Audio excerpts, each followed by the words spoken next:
काली कलूटी बंदरिया, तुझे मैं मार्केट लेके जाऊंगी तो मेरी इज्जत गिर जाएगी। तू चुपचाप यहीं पे काम कर, तू इस घर की नौकरानी है, मालिक बनने की कोशिश मत कर।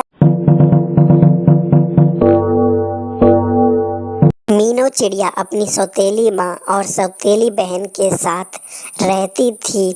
सौतेली माँ उसे बहुत परेशान करती थी। वो उससे घर का सारा काम कराती थी और घर का खाना बनवाती थी। सारे काम वो खुद ही करती थी।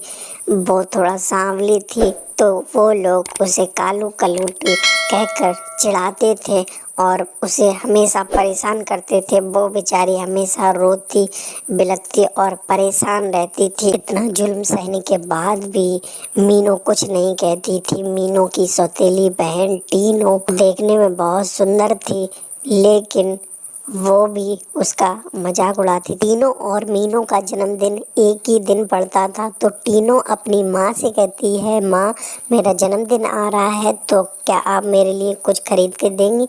तो उसकी माँ कहती है, हाँ हाँ बेटा, मैं आपके लिए कुछ खरीदने के लिए चलो मार्केट चलती हूँ। लेकिन मीनू भी कहती है, माँ मुझे भी मार्केट जाना है।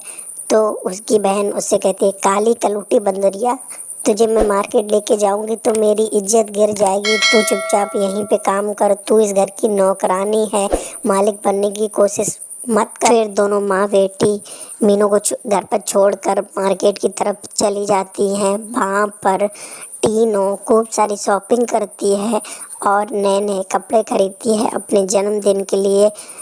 वो घर पर आती है तो वो लोग आपस में बातें कर रहे होते हैं। मीनू वहाँ पर फिर से आ जाती है और कहती है, माँ क्या आप मेरे लिए कुछ नहीं लाई? मेरा भी तो जन्मदिन है। तो उसकी माँ कहती है, चुप कर पागल कहीं की, कौन सी वो मनूस कड़ी थी जिस मैंने तेरे बाप से शादी की थी? और ऐसा कहकर वो मीनू की बहुत ज़्यादा पिटाई लगाते हैं और मीनू से कहती हैं, तू काली कलूटी बंदरिया जैसी शक्ल की, मैं तेरे लिए कुछ क्यों करूं? तू इस घर की नौकरानी है तो नौकरों की तरह काम किया कर। तू टीनों के फटे पुराने कपड़ों को पहनेगी और कल पार्टी से दूर रहेगी। तू चुपचाप किचन में जा और सब लोगों के लिए अच्छा अच्छा खाना बना। तो वो ऐसा कहती हैं। अपनी सौतेली माँ से इतनी खरी खरी बातें सुनने के बाद मीनू किचन में चली आती है और वो वहाँ पर बहुत रोती है। वो कहती है, हे मेरे भगवान, मेरा रंग आपने ऐसा दिया है, इसीलिए कोई भी मुझसे प्यार नहीं करता है। अगर आपने भी मुझे सुंदर बनाया होता तो सब मुझसे प्यार करते, मेरी सौतेली माँ भी मुझे पसंद करती। आपने मेरे साथ इतना बुरा क्यों किया? और ऐसा कहकर वो रोने लगती है और खाना बनाने में लग जाती है।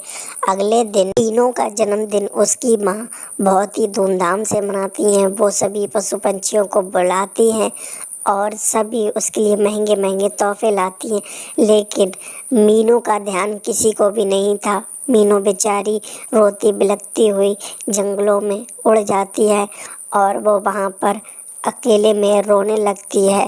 रास्ते में चलते हुए उसे एक घायल हिरन दिखाई देता है। वो उस हिरन को देखती है तो वो उसे उस पर दया आ जाती है।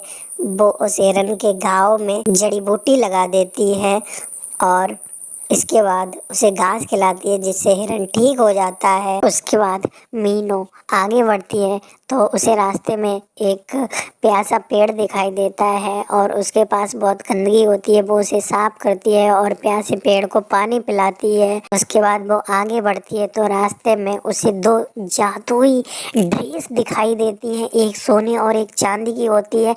तो वो उन ड्रेस को देखती है और कहती है, अरे वाह, ये तो बहुत ही अनोखी ड्रेस है, काश ये मुझे मिल जाती। लेकिन वो कहती है कि ये मुझे लगता है ये किसी और की है, मैंने नहीं ले सकती, मैंने चोरी नहीं कर सकती। तभी उसमें से सोने की ड्रेस कहने लगती है, प्यारी चिड़िया, मैं जादुई सोने की ड्रेस हूँ, तुम चाहो तो मुझे पहन सकती हो और इससे दुनिया की सबसे खूबसूरत इंसान बन सकती हो। उसके बाद चांदी की ड्रेस उससे कहती है, तुम्हें ये ड्रेस एक परी ने दी है और उसकी जान खतरे में है, तुम मुझे पहनोगी, तुम खूबसूरत तो नहीं बनोगी लेकिन तुम परी तक पहुंच जाओगी और उसकी जान बचा सकोगी। मीनू कहती है कि मेरी खूबसूरती किस काम की जब मैं किसी की जान ना बचा पाऊँ। तो ऐसा कहकर वो चांदी की ड्रेस को पहन लेती है। चांदी की ड्रेस को पहनते ही मीनू का रंग एकदम साफ हो जाता है और वहाँ पर एक परी आ जाती है